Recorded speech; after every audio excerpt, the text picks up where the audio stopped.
সুপ্রিয় দর্শক, আমি আফজাল হোসেন স্বাগত জানাচ্ছি সম্পাদকীয়তে। ১৭ বছরের নির্বাসিত জীবন শেষে দেশের মাটিতে পা রাখলেন বিএনপির ভারপ্রাপ্ত চেয়ারম্যান তারেক রহমান। সংবর্ধনা মঞ্চে তার দৃপ্ত ঘোষণা, আই হ্যাভ এ প্ল্যান। তার বক্তব্যে উঠে আসে গণতান্ত্রিক ও অর্থনৈতিক মজবুত ভিত্তি গড়া এবং যে কোনো মূল্যে শান্তি শৃঙ্খলা রক্ষার অঙ্গীকার। তারেক রহমানের প্রত্যাবর্তনকে রাজনীতির মোড় পরিবর্তনকারী হিসেবে দেখছেন অনেকেই। এনসিপি নেতা আখতার হোসেনের মতে তার ফেরাই নির্বাচন নিয়ে সব শঙ্কা কেটে গেছে। এই প্রত্যাবর্তনকে স্বাগত জানিয়েছেন জামায়াতের আমির ডাক্তার শফিকুর রহমানও। তারেক রহমানের স্বদেশ প্রত্যাবর্তন নিয়ে আজকের সম্পাদকীয় আই হ্যাভ এ প্ল্যান। আর এসব নিয়ে কথা বলতে আমাদের স্টুডিওতে উপস্থিত আছেন এম এ আজিজ, প্রধান সম্পাদক দ্য ফিনান্সিয়াল পোস্ট, এবং আমাদের সঙ্গে যুক্তরাষ্ট্র থেকে অনলাইনে যুক্ত আছেন এ কে এম ওয়াহিদুজ্জামান, তথ্য ও প্রযুক্তি বিষয়ক সম্পাদক, বিএনপি। দর্শক, আপনারাও এই আলোচনায় অংশ নিতে পারেন। এর জন্য আপনাদের ফোন করতে হবে টেলিভিশনে দেখার নম্বরে, এছাড়া ফেসবুকের মাধ্যমেও আপনাদের মন্তব্য পাঠাতে পারেন। আলোচনা শুরুতেই জানিয়ে দেব এখনকার প্রধান শিরোনামগুলো।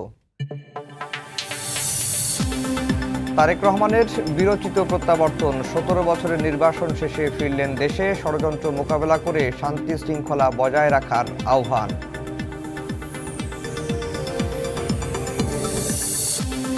ইতিহাসের সাক্ষী হতে জনসমুদ্র ঢাকার রাজপথ। তারেক রহমানকে কাছে পেয়ে কর্মী সমর্থকদের বাঁধ ভাঙ্গা উচ্ছ্বাস। এভার কেয়ারে মাকে দেখে গেলেন গুলশানের বাসভবনে। ঢাকায় নেমেই প্রধান উপদেষ্টাকে ফোন তারেক রহমানের। দেশে ফিরতে সার্বিক সহযোগিতার জন্য কৃতজ্ঞতা প্রকাশ। স্বাগত জানালেন ডক্টর মোহাম্মদ ইউনূস। লক্ষ্মীপুরে বিএনপি নেতার ঘরে তালা দিয়ে আগুন। ছোট মেয়ের পর মারা গেলেন বড় মেয়েও। মাত্র ২০ দিন আগেই বিয়ে করেন স্মৃতি। জড়িতদের দৃষ্টান্তমূলক শাস্তি দাবি। এবং সমবেত প্রার্থনা, ধর্মীয় সঙ্গীত আর নানা আচারে রাজধানী সহ সারা দেশে শুভ বড়দিন উদযাপন। গির্জায় গির্জায় উৎসব মুখর পরিবেশ। বর্ণিল আয়োজনে দেশে দেশেও পালিত। দর্শক, শিরোনাম শুনছিলেন। আমরা আজকের শিরোনাম দিয়েছি I have a plan. Tarique Rahman ১৭ বছর ৩ মাস পর দেশে ফিরেছেন। যদি আমি দিনের হিসাব করি তাহলে হচ্ছে ৬,৩১৪ দিন পর তিনি বাংলাদেশের মাটিতে পা রেখেছেন। তাকে সর্বস্তরের মানুষ সংবর্ধনা দিয়েছে। তিনি সংবর্ধনা মঞ্চে দাঁড়িয়েই এই প্ল্যানের কথা বলেছেন। আমরা একটু শুরুতেই এ কে এম ওয়াহিদুজ্জামান, আপনার কাছে যেতে চাই। তারেক রহমান তার যে বক্তব্য তিনি দিয়েছেন, বক্তব্যে অনেকগুলো বিষয় স্পর্শ করেছে। তার মধ্যে একটি বিষয় নিয়ে শুরুতেই আপনার কাছে জানতে চাই। তিনি যেটি বলেছেন, আমি কোট করি, তিনি সকলের সামনে আমি বলতে চাই, বাংলাদেশ জাতীয়তাবাদী দলের একজন সদস্য হিসাবে আপনাদের সামনে আমি বলতে চাই, I have a plan, peoples of my country for my country. আজ এই পরিকল্পনা দেশের মানুষের স্বার্থে। একটু খোলাসা করবেন যে তারেক রহমানের আসলে দেশকে নিয়ে, দেশের মানুষকে নিয়ে কি প্ল্যান রয়েছে? ধন্যবাদ আপনাকে এবং আপনার মাধ্যমে দর্শকদেরকে। দেখুন, একজন মানুষ তিনি যখন রাজনীতি করেন তিনি অবশ্যই জনকল্যাণে চিন্তা করেন।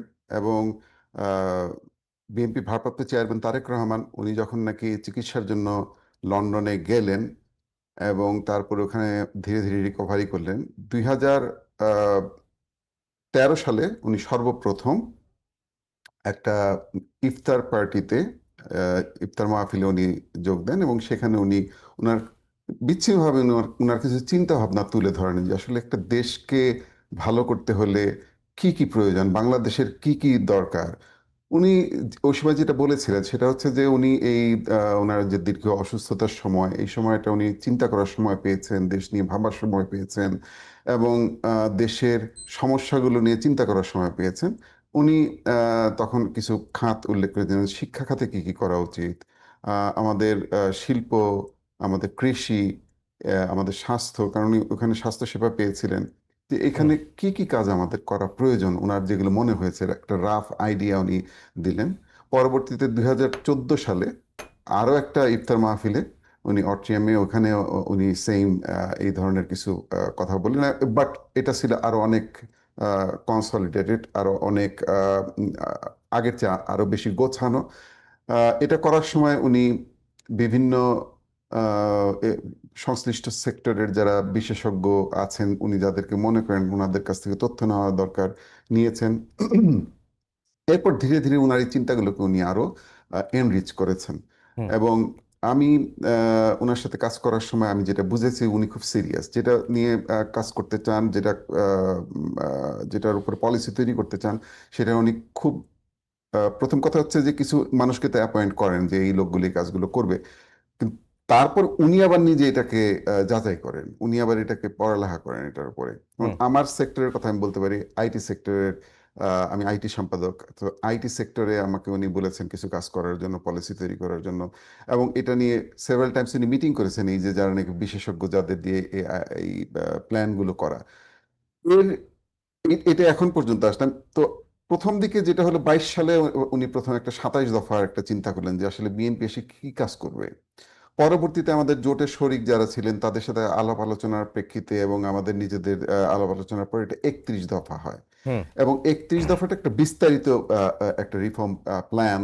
এবং তারপরে এরপরে কিন্তু এটা এখান থেকে বড় মানে যে জনগণের জন্য যে অংশগুলো জনগণের কাছে নিয়ে যাব নির্বাচন উপলক্ষে, সেইগুলোকে আমরা কনসলিডেট করে আলাদা করেছি, সেগুলোকে আমরা বিস্তারিতভাবে মানুষকে বুঝিয়ে তুলে ধরার চেষ্টা করি। সো উনি এই দীর্ঘ সময়ে আমাদেরকে কখনো অলস বসে থাকতে দেন নাই, আচ্ছা। আমাদেরকে সবসময় কাজের মধ্যে রাখতে, আমরা যেন হতাশ হয়ে না যাই। এবং সেই কাজটা ছিল হচ্ছে, যদি যদি কখনো এই স্বৈরাচারের পতন হয়, যদি কখনো একটা গণতান্ত্রিক সরকার আসে, ইনশাল্লাহ আমরা যদি সরকার পরিচালনার সুযোগ পাই, জনগণ যদি আমাদেরকে সরকার পরিচালনার দায়িত্ব দেয়, আমরা যেন অপ্রস্তুত অবস্থায় না থাকি, আমরা যেন পুরোপুরি রেডি অবস্থায় থাকি দেশে কাজ করার জন্য। সো বিএনপির কাছে এই মুহূর্তে প্ল্যান রেডি আছে যে বিএনপি 180 দিনে কি করবে, 1 বছরে কি করবে, হুম। 5 বছরে কি করবে।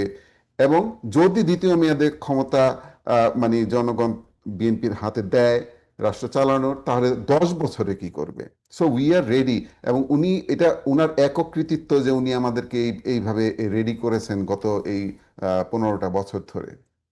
জি, আপনাকে অসংখ্য ধন্যবাদ। আপনি আমাদের সঙ্গেই থাকুন। আমরা একটু আজিজ ভাইয়ের কাছ থেকে ঘুরে আপনার কাছে আবার আসবো। আজিজ ভাই, আজকে যে তারেক রহমানের এই যে বক্তব্য নিয়ে নানা বিশ্লেষণ হতে পারে, তিনি নিরাপদ বাংলাদেশ গড়ার প্রত্যাশার কথা ব্যক্ত করেছেন, সবাইকে নিয়ে আহ, এগিয়ে যাওয়ার, সবাই একসঙ্গে কাজ করে দেশ গড়ার কথা বলেছেন। আপনার কাছে কোন দিকটাকে বেশি গুরুত্বপূর্ণ মনে হয়েছে আপনার তার বক্তব্যে? ধন্যবাদ আপনাকে, দর্শক শ্রোতাকে, এবং আমার ইউনিভার্সিটির ছাত্র ওয়াহিদুজ্জামান। আপনিও জাহাঙ্গীরনগরের? জি, আচ্ছা। হ্যাঁ। তো আমার কাছে যেটা মনে হয়েছে, সবচেয়ে আমার কাছে মনে হয়েছে সেটা হচ্ছে সকল ধর্মের মানুষ মিলেমিশে একটা নিরাপদ দেশ গড়ে তুলতে হবে, হুম। এই একটা বক্তব্য। এটা আমার কাছে সবচেয়ে গুরুত্বপূর্ণ মনে হয়েছে। এছাড়া তো আরও আছে, যেমন ধরেন আমি লিখেছি যে কোনো মূল্যে শান্তি শৃঙ্খলা রক্ষা করতে হবে। হুম। এখন এই বাংলাদেশে শুরুর থেকে 5ই আগস্টের পরিবর্তনের পরেই যে মব সন্ত্রাস চলছে, শেষ পর্যন্ত এসে পত্রিকাতে, বড় দুটো পত্রিকাতে যে অগ্নি সন্ত্রাস হলো, সংযোগের ঘটনা ঘটে। হ্যাঁ, তো এটা তো সারা বিশ্বে এটা আমাদেরকে, আমরা নিন্দার ঝড় বয়ে গেছে, এবং অনেক দেশের আমাদের দেশ সম্পর্কে ধারণা পাল্টে গেছে। হুম। তো সুতরাং আমি এই দুটোকে গুরুত্বপূর্ণ, যে মব সন্ত্রাস এটা কিন্তু মানুষের মনোজগতের পরিবর্তন ঘটিয়ে দিছে। মনে হচ্ছে যেন শক্তি প্রয়োগ করে সব কিছু আদায় করতে হবে, অথবা আমার পছন্দ হয় না আগুন দেব, আমার পছন্দ হয় পিঠা ব্যাট করে দেব, ইত্যাদি ইত্যাদি, একে নামাও একে উঠাও, ইত্যাদি ইত্যাদি। এটা তো একটা জায়গায় শেষ করতে হবে। আমার মনে হয় যে এটা একটা মব সন্ত্রাস, এটা একটা বড় আকারের, আমার ধারণা আমাদের দেশে আইন শৃঙ্খলা পরিস্থিতি অবনতির প্রধান কারণ। এর কারণে আপনি দেখেন, সেই চিটাগাংয়ে বিএনপির অফিসে বিএনপির মিছিলে গুলি করে প্রথমে একজনকে হত্যা করছে, তারপরে খুলনায় আপনার কোর্টে গিয়ে 2 জন, তারপরে গত হাদি একটা নূতন আইডিওলজি, নূতন ধারণা তৈরি করার চেষ্টা করেছে। হ্যাঁ, পায়ে হেঁটে রিক্সায় পয়সা খরচ না করে সে একটা নূতন মাত্রা যোগ করতেছিল পলিটিক্সে, রাজনীতিতে। তাকে গুলি করে মেরে ফেললো। এরপরে দেখেন আপনার খুলনাতে হুম। এনসিপির শ্রমিক দলের আহ্বায়ক, তাকে গুলি করলো, সে হসপিটালে এখন। এই যে মগবাজারে বোম ফেলে তারপর একজনকে হত্যা করলো। হুম। তো এভাবে চলছে, এভাবে চলছে। সুতরাং এটা কিন্তু মব সন্ত্রাস, এই সন্ত্রাসকে আরো বেশি উস্কিয়ে দিয়েছে। সুতরাং এটা তো শেষ হওয়া উচিত। দেশের শান্তি শৃঙ্খলার কথা যে বলছেন জনাব তারেক রহমান, এটা ঠিকই উপযুক্ত। আগে তো দেশটাকে নিরাপদ করতে হবে। আপনার আমার জন্য নিরাপদ না, ধরেন আমি কিন্তু নিজেও নিরাপদ বোধ করি না। হুম। পরিষ্কার, আগে তো এরকম মনে হতো না। আমি তো মুক্তিযুদ্ধের সময়ে যে মানুষ যত অনিরাপদ ছিল, প্রায় কাছাকাছি এখন। এটা হবে কেন? 54 বছর পরে দেশে এই জায়গায় যাবে কেন? তো দেশটা তো, যে সরকার বসছে তাদের তো শান্তি রক্ষা করার ব্যাপার ছিল, দেশের শান্তি। এইরকম প্রথম দিকে খেয়াল করে দেখেন, 5ই আগস্টের পরপরই যে হয়েছে, প্রায় 60% আপনার পুলিশ স্টেশনে আগুন দিছে, অস্ত্র লুট হয়ে গেছে। হ্যাঁ, এর আগে আপনার আওয়ামী লীগের, যুবলীগের, ছাত্রলীগের প্রায় 1.5-2 লক্ষ অস্ত্র লাইসেন্স দিয়েছে। হ্যাঁ, এরপরে যৌথ বাহিনী নামালো, কোনো অস্ত্র উদ্ধার হলো না। এই দড়ি, ছুরি, কাঁচি এগুলো দেখলাম। এখন ডেভিল হান্ট সেকেন্ড ফেজ চলছে। আপনি বলেন তো, একবার দেখা গেল যে একজন সন্ত্রাসী নামে একজনকে না পেয়ে তার শিশু বাচ্চারে হ্যান্ডকাপ পরায় নিয়ে আসতেছে। এটা কোন ধরনের মেসেজ যায় সারা বিশ্বে বলেন? এটা ভিডিও দেখা যাচ্ছে, এটার মেসেজটা কি যায়? একটা শিশু যে তার হ্যান্ডকাপ পরে বাড়ির থেকে বের করতেছে। সুতরাং আমরা তো বর্বর জাতি হিসেবে পরিচিত শিশু হচ্ছি। বাচ্চার হ্যান্ডকাপের ঘটনাটা কবে? হ্যাঁ, ওই গত 2-3 দিন আগে হয়েছে। এটা তো মনে হয় আপনি যেই কথাটা বলছেন বা এই ঘটনাটা এরকম না, আমি যতটুকু জানি। তাদেরকে গ্রেপ্তার করতে গেছে, যাকে গ্রেপ্তার করছে তাকে পায় নাই, তখন তার সন্তানকে হ্যান্ডকাপ লাগায় নিয়ে আসছে। যাকে গ্রেপ্তার করতে গেছে তাকে পায় নাই, তখন তার সন্তানকে, শিশু সন্তানকে গ্রেপ্তার করে, বয়স কত, 7-8 বছর হবে, তাকে হ্যান্ডকাপ পরা নিয়ে আসতেছে। এটা তো ভিডিও দেখা গেছে। তো এটা তো মেসেজ। তো আমার কথা হচ্ছে, যে কোনো কারণেই হোক না কেন, কিন্তু শিশু বাচ্চাকে তো হ্যান্ডকাপ পরানো যাবে না। হ্যাঁ, এটা ঠিক। হুমায়ুন সাহেব ছিল আওয়ামী লীগের, যে হ্যান্ডকাপ পরা মৃত পাওয়া গেছে না হসপিটালে হ্যান্ডকাপ পরা মৃত ব্যক্তি, তার জানাজায় কত লোক হয়েছে, বিকজ অফ ইমোশন। এগুলো খেয়াল করতে হবে। জি। তো আমাদের এই দেশটাকে, এটা তো বর্বর না, মুক্তিযুদ্ধ করে দেশ স্বাধীন হয়েছে। তো এই দেশ তো বর্বর হওয়ার 54 বছরের পরেও একটা বর্বর আচরণ হবে, এটা তো মানার মতো না। জি। তা আমি এই জন্যই বলছি যে আজকে যে তারেক রহমান যে বক্তৃতা দিয়েছে, বক্তৃতা প্রধান কথা না, প্রধান বক্তব্য হচ্ছে তার তো মাজা ভেঙে আপনার পাঠিয়ে দেওয়া হয়েছে। ট্রেসারে করে সুস্থ মানুষ গেছে, ট্রেসারে চড়ে তাকে বিদায় হতে হয়েছে। তার সম্পর্কে কত একটা তো প্রমাণিত হয় নাই। দ্বিতীয়ত, 17 বছরে ব্রিটেনের মতো জায়গায় তিনি থেকেছেন।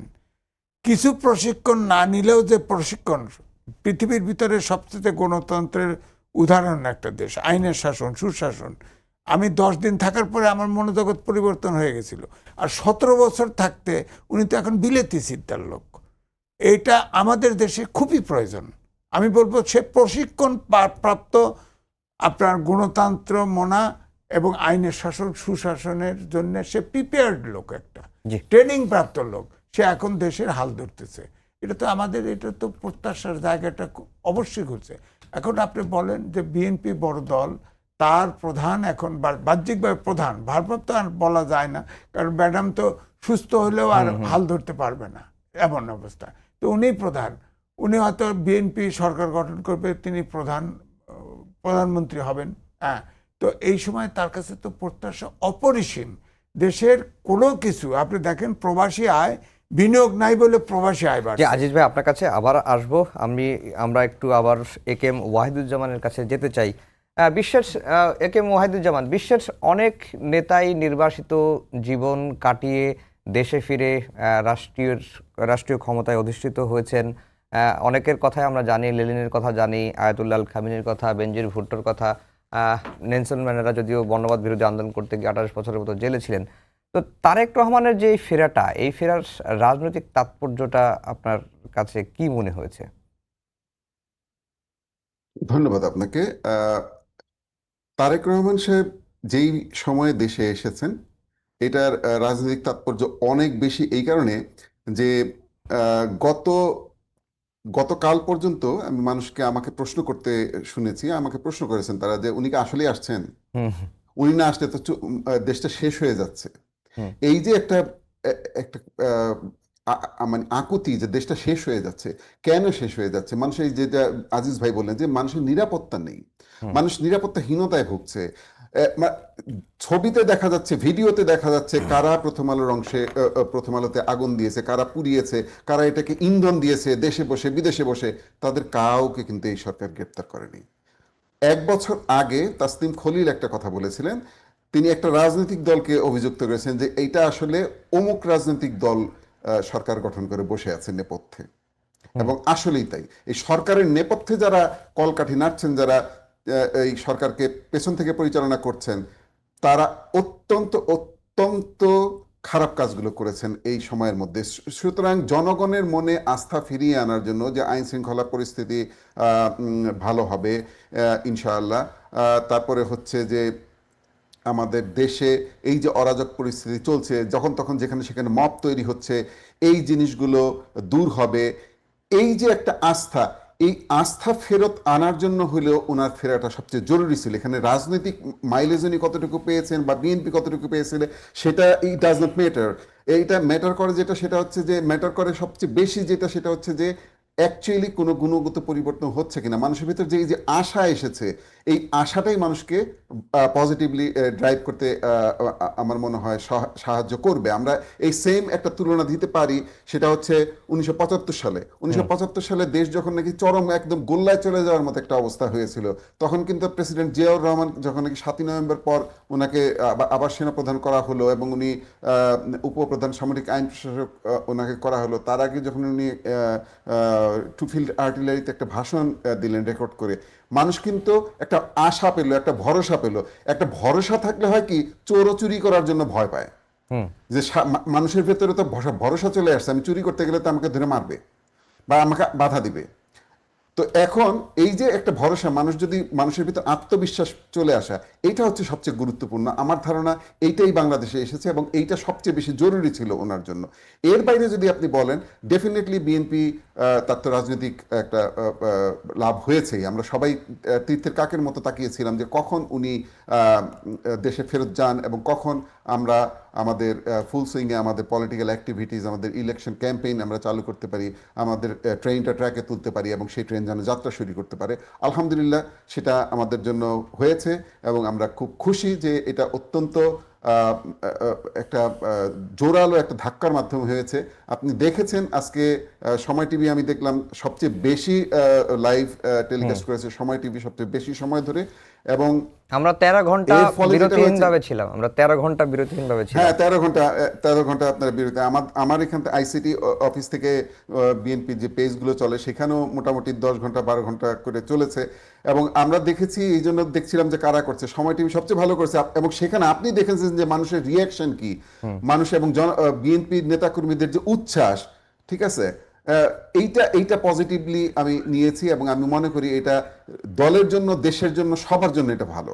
জি, আমি এইভাবে এটাকে চিন্তা যদি করছি। যদি সময় পাই আরেকবার আপনার কাছে যাব, যেটি একে কে ওয়াহিদুজ্জামান বলছিলেন যে 1975-এর 7 নভেম্বর দেশ যখন একেবারে গোল্লায় যাচ্ছিল, তখন ক্ষমতার কেন্দ্রে বা দেশের দায়িত্ব নিয়েছিলেন জিয়াউর রহমান। তিনি ওই 7 নভেম্বরের যে সিপাহী বিপ্লবের কথা উল্লেখ করেছেন। তো এর পরের যে ঘটনা এবং তারেক রহমান এতদিন পরে ফিরলেন, মানুষের মধ্যে একটা আশা আকাঙ্ক্ষার প্রত্যাশার সঞ্চার হয়েছে। এবং আপনার কাছে আমার সোজা প্রশ্ন যে জিয়াউর রহমানের বা তারেক রহমানের মধ্যে কি জিয়াউর রহমানের প্রতিশ্রুতি আপনি দেখতে পান কিনা? দেখেন, জনাব তারেক রহমানের সাথে 2বার আমার সরাসরি কথা হয়েছে। হুম আমি ওনাকে বলেছিলাম দেশ আজকে খুবই সমস্যাগ্রস্ত, এখন শহীদ প্রেসিডেন্ট জিয়াউর রহমানের দরকার ছিল, অন্তত বেগম খালেদা জিয়ার দরকার ছিল দেশনেত্রী। তিনি হয়তো সক্ষম হবেন না, আপনি শহীদ প্রেসিডেন্ট জিয়াউর রহমান হয়ে যান, আপনার পক্ষেই সম্ভব। হুম হ্যাঁ, কারণ হচ্ছে 75-এর পরে 75-এ 15ই আগস্টের পরে এই শহীদ প্রেসিডেন্ট জিয়াউর রহমান 7ই নভেম্বর পর্যন্ত অন্তত পক্ষে 5 বার তিনি নিহত হতে পারতেন, কিন্তু কোথাও তিনি তার স্টেপে ভুল করেন নাই। এবং পরবর্তীতে তিনি লাঠিমের মতো গড়তে গড়তে এসে ক্ষমতার শীর্ষে গেছেন। আপনি খেয়াল করে দেখেন, তিনি বহুদল প্রবর্তন করেছেন, বহুদলীয় গণতন্ত্র প্রবর্তন করেছেন বাকশালের পরে। আর তারপরে আপনার সবচেয়ে বড় কথা, তিনি অল্প দিন বেঁচে রাখা হয়েছে, বাঁচতে দেওয়া হয়েছে, তাকে বেড়ে ফেলা হয়েছে। কারণ নিছক তিনি একদমই দেশপ্রেমিক ছিল, তাকে রাখা হয় নাই। খালি খুনি দেখেন না, এখানে পরাশক্তি ইনভলভ ছিল। এবং খেয়াল করে দেখেন, এখন জিডিপিতে যে কন্ট্রিবিউশন গার্মেন্টস, এটা শহীদ প্রেসিডেন্ট জিয়াউর রহমান শুরু করেছেন। প্রবাসে লোক পাঠানো উনি শুরু করেছেন। কৃষি তিনি শুরু করেছেন। সার্ভিস সেক্টর তিনি শুরু করেছেন। এইটি 4টেই হচ্ছে প্রধানত জিডিপিতে কন্ট্রিবিউশন, আপনি খেয়াল করে দেখেন। সুতরাং এর একটি সেক্টর বাড়ে নাই এ পর্যন্ত 54, আপনি 75 থেকে হিসেব করেন, একটি সেক্টর বড় করে আপনার জিডিপিতে আমরা যতটুকু এগোইছি পিছাই আগাই, কিন্তু এই 4টে সেক্টরের বাইরে 5টা সেক্টরে পা দিতে পারি নাই। অথচ এখন ধরেন, এখন যেমন আছে, নিশ্চয়ই তিনি, আমার মনে হয় তার পুত্র তারেক রহমান করবে। এখন উচ্চ মানের বিজ্ঞানের যুগ, 4র্থ শিল্প বিপ্লবের যুগ। আপনি বলেন, এই তরুণ সমাজ যেভাবে গণঅভ্যুত্থানটা ঘটালো, তাদেরকে কিন্তু গাইড করা উচিত ছিল। অথচ ডক্টর মোহাম্মদ ইউনূস একবারের জন্য বলেন নাই যে বাবা তোমরা শিক্ষাও গ্রহণও করো, দেশের পক্ষেও কাজ করো। বলছে উদ্যোক্তা হন। আরে ভাই, পড়াশোনা শেষ নাই, উদ্যোক্তা কি করে হবে? উদ্যোক্তা হবেন, ব্যবসা হন। আপনি উচ্চ মানের আপনার প্রযুক্তি যেখানে কাজ করতেছে, মানুষকে রিপ্লেস করতেছে প্রযুক্তি, সেখানে শিক্ষা সংস্কার কমিশন নেই।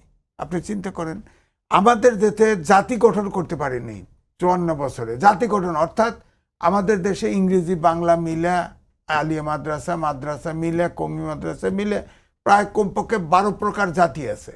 মাস্টার ডিগ্রি পায় পরে 12 প্রকার শিক্ষা ব্যবস্থা, 12 প্রকারের জাতি তৈরি হয়, যার ফলে কোনো ন্যাশনাল ইস্যুতে আমরা একমত হতে পারি না। 12 প্রকার চিন্তা থাকে কমপক্ষে। সুতরাং এই শিক্ষার ব্যাপারে ভাবালো না। ধর আমাদের দেশে 2টা গার্মেন্টস ইন্ডাস্ট্রি এখন রোবটে চালায়, সেখানে কয়েকজন ম্যানেজমেন্টের লোক আছে, আর সব কর্মী আউট। অর্থাৎ প্রযুক্তি মানুষকে রিপ্লেস করছে। এখন বিদেশে ওই যে ডালাসে আছে, বিদেশে এখন রোবট অপারেশন করে, রোবটের পিছনের লোকটা দরকার। উনি আইটির লোক, আমি খুব হলাম, উনি যেহেতু আইটি সম্পাদক, আমি বলতেই হচ্ছে, আমার ইউনিভার্সিটির ছাত্র ছিল, আমি গর্বিত। আইটিতে এখন তো প্রযুক্তির যুগ, প্রযুক্তি মানুষকে রিপ্লেস করতেছে। প্রবাসে 1.5 কোটি লোক আগামী 10 বছর যাবে না, আমি লিখেছি, বিরেট করে লিখেছি, আমি সমকালের লেখা ছাপা হয়েছে। এখন তো আপনি আগামী 8 থেকে 10 বছর পরে তো কেউ বিদেশের লোক যাবে না। 18 কোটি লোক কি করবেন? এখন প্রায় বিশ্ব ব্যাংকের জরিপ অনুযায়ী তারা বলছে এই দেশে 3 কোটি লোক বেকার, 3 কোটি লোক কর্ম নাই। আপনি কি করবেন? এদেরকে কি করবেন? কাজ দিবেন কোথার থেকে? হ্যাঁ, তা আমি ধরেন ভারপ্রাপ্ত চেয়ারম্যান তারেক রহমানের কথা, যে কর্মসংস্থান করতে হবে ইত্যাদি ইত্যাদি, কিন্তু শিক্ষাকে যদি আধুনিক 4র্থ শিল্প বিপ্লবের উপযোগী না করা হয়, তাহলে কিন্তু বেকারত্ব এদেশে দূর হবে না। এবং আমি লিখেছি, বুয়েট সহ কোনো শিক্ষা প্রতিষ্ঠান আপনার 4র্থ শিল্প বিপ্লবের উপযোগী না। অথচ এটা করা হয় নাই। ছাত্ররা আপনি দেখেন, পুরোপুরি এখন ছাত্ররা একবারে 1 লাফে এমপি হতে চায়, একবারে মন্ত্রী হতে চায়। ছাত্রদের তো মনোজগৎ চেঞ্জ করে ফেলা হয়েছে। এটা তো উচিত হয় নাই। দেশ গড়ার কাজে তরুণরাই তো দেশ গড়বে, আমরা তো তারা বৃদ্ধ। তরুণরা তো মিসগাইডেড আমি বলবো। এখন তারা বললে আমার পুরো অসন্তুষ্ট হবে, কিছু করার নাই। দেশটা তো তাদের জন্য, দেশটা আমাদের জন্য না, দেশটা তাদের জন্য। জি, একেএম ওয়াহিদুজ্জামান, একটু অন্য একটা প্রসঙ্গে যেতে চাই। সেটি হচ্ছে যে গণমাধ্যমের খবর যে এনসিপি নিয়ে, এনসিপি এখনো বিএনপির সঙ্গে আসন নিয়ে সমঝোতার চেষ্টা চালিয়ে যাচ্ছে বা আলোচনা চলছে, অন্যদিকে জামাতের সঙ্গে আলোচনা চলছে, এবং গণঅভ্যুত্থানের একজন সমন্বয়ক বলি আব্দুল কাদের, তিনি বলছেন যে এনসিপি জামাতের দিকে যাচ্ছে। আপনার কাছে এরকম কোনো খবর আছে কিনা বা আপনি জেনেছেন কিনা, বা বিএনপির সঙ্গে তাদের বনিবনাটা কেন হচ্ছে না? ধন্যবাদ আপনাকে। আমি এই বিষয়ে তেমন কোনো কিছু আপনাকে তথ্য দিতে পারবো না, এই কারণে যে এটি আহ, যারা দায়িত্বে আছেন এটা তাদের মুখ থেকে আসাটাই ভালো। আমি ওই সোশ্যাল মিডিয়ায় যেটুকু দেখছি, যেটুকু প্রচার হচ্ছে, এটুকুই শুনতে পাচ্ছি, বা তাদের মধ্যে থেকে কেউ কেউ আমাদেরকে জানাচ্ছেন। হুম। জানালে আমরা সেটা আমাদের সংশ্লিষ্ট ব্যক্তিদেরকে বলে দিচ্ছি। রাজনৈতিক একটা শিষ্টাচারের জায়গা থেকেই আমি সোশ্যাল মিডিয়ায় ট্রল করতে পারি, দুষ্টুমি করতে পারি, সেটা ভিন্ন, কিন্তু একটা গণমাধ্যমে এসে আমি এটা বলতে পারি না। তবে আমি সবসময় চেয়েছি, কারণ এই ছেলেগুলোর সাথে গণ অভ্যুত্থানের সময় আমার যোগাযোগ ছিল। হুম। এবং 5 আগস্ট রাতে আমি এদেরকে অ্যাক্টিং চেয়ারম্যান মহোদয়ের সাথে যখন এরা মিটিং করে সেখানে আমি উপস্থিত ছিলাম। ওই সময় অ্যাক্টিং চেয়ারম্যান মহোদয় ওদেরকে কিছু কথা বলেছিল। হুম। পরবর্তীতে 7 তারিখে আরেকটা মিটিংয়েও কিছু কথা বলেছিল, একই একই রকমের কথা। কিন্তু 7 তারিখে ততক্ষণে ওদেরকে ব্যবহার করা হয়ে গেছে আর কি, যে ওদেরকে দুইটা উপদেষ্টা দিয়ে আহ, যেটা হলো আর কি, আজিজ ভাই যেটা বললেন, বাংলাদেশের ছাত্র রাজনীতির একটা স্থায়ী ক্ষতি হয়ে গেল আর কি, ক্ষতি করা হয়ে গেল। আহ, আমরা যখন ছাত্র রাজনীতি করতাম, হুম। আজিজ ভাইদের উত্তরসূরি আমরা। আমরা পড়ালেখাটাও করেছি, রেজাল্টটাও ভালো করার চেষ্টা করেছি, ছাত্র রাজনীতিটাও করেছি, এবং নিজের পকেটের পয়সা দিয়েই করেছি। এখন যেগুলো বিভিন্ন জায়গার থেকে তথ্য প্রমাণ আসছে, এগুলো কোনোটাই খুব একটা ভালো কিছু না। আহ, এই কারণে আমি ইচ্ছে করেই এগুলোর মধ্যে এদের সাথে আর এগুলোতে জড়াই না। যদি আমার মাধ্যমে এরা দলের সাথে পরিচিত হয়েছিল, এখন ওনারা আহ, আসন ভাগাভাগি সম্ভবত জামাতের সাথে চূড়ান্ত করেছে, এটা যেটুকু জানতে পারলাম তাদের দু একজন নেতার সোশ্যাল মিডিয়া অ্যাকাউন্ট থেকে। সেটা যদি হয়, আমার মনে হয় যে এনসিপি স্বতন্ত্র হিসেবে দাঁড়ানোর জন্য যে একটা সম্ভাবনা ছিল, সেটাও আর থাকবে না। আহ, আর ডেফিনেটলি ধার করা আসন নিয়ে কখনোই ভালো কিছু করা যায় না। আমি ইমরান খানের কথা বলতে পারি। তেহরিকে ইনসাফ যখন উনি তৈরি করলেন, তারপর 20 বছর উনি ওই দলটাকে দাঁড় করানোর চেষ্টা করেছেন, তারপরে গিয়ে উনি প্রধানমন্ত্রী হয়েছেন।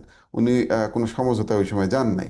এরা এখন যেটা এমপি বা মন্ত্রী হওয়ার জন্য যে সমস্ত সমঝোতা করার চেষ্টা করছে। জি। সংযোগটা বিচ্ছিন্ন হয়ে গেছে। আজিজ ভাই, যেই কথাগুলো ওয়াহিদুজ্জামানের বুঝলাম যে এনসিপি হয়তো জামাতের দিকেই যেতে পারে, বা যেটি তিনি বললেন যে ধার করা আসন নিয়ে আসলে রাজনীতিতে বড় কিছু হওয়া যায় না, সাময়িকভাবে মন্ত্রী এমপি হওয়া যায়। আপনার কাছে কি মূল্যায়ন? না, দেখেন, এনসিপির একটা ব্র্যান্ড ভ্যালু আছে। তারা অভ্যুত্থানের অগ্রভাগে ছিল, বিতর্কিত তেমন হয়েছে, কিন্তু ব্র্যান্ড ভ্যালু কিন্তু আছে। তারা অভ্যুত্থানের শক্তি, এতে কোনো সন্দেহ নেই, অগ্রভাগে ছিল। কিন্তু আমার কাছে দুঃখটা এই জায়গায় লাগে, তারা মধ্যপন্থী বিএনপি, গণতান্ত্রিক সংগঠন, আর জামাত একদম দক্ষিণপন্থী। তারা জামাতের সাথে আসন ভাঙাভাঙি করে যে ব্র্যান্ডিংটা পেল, তারা আর মাথা উঁচু করে দাঁড়াতে পারবে না। জামাতের কাছে হজম হয়ে যাবে। জামাতের কিন্তু এত ভোট নাই যে প্রত্যেকটা সিটে যেখানে জামাতের ভোট বেশি আছে, যারা জিতবে জি। সেই আসন তো তাদেরকে ছাড়বে না। সুতরাং আমি যেটা আগেও বলছি, এখনো বলছি, জামাত আছে, লয়াল আছে, তাদের ভোটগুলো দিবে, কিন্তু তারা কোনো সিট পাবে বলে আমার কাছে মনে হয় না। জি।